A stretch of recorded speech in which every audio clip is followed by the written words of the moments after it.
السلام عليكم ورحمة الله وبركاته، مشاهدينا ومتابعينا الكرام في حلقة جديدة من قناة ترند المعرفة 24.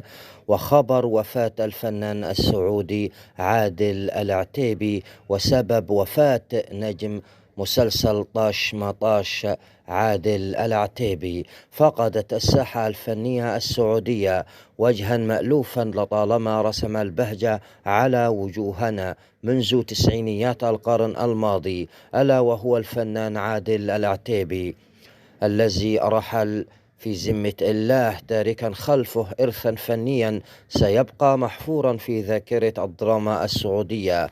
وكان سبب وفاته أزمة صحية تعرض لها في أيامه الأخيرة. بدأ مشواره عام 1999، ومنذ ذلك الحين لم يتوقف عن العطاء، ومن شؤون عائلية إلى كلاسيكيات طاش مطاش بأجزائه الذهبية وصناعة الضحك في سيلفي، وصولا إلى عمقه الدرامي في عندما يكتمل القمر.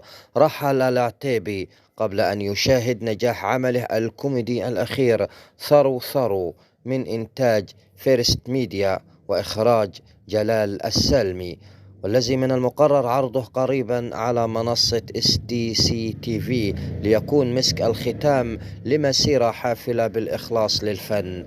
هذا وقد صلي عليه رحمة الله عليه صلاة الجنازة اليوم الاثنين بعد صلاة العصر في جامع الراجحي بالرياض، ودفن في مقبرة النسيم. نسأل الله أن يتغمده بواسع رحمته.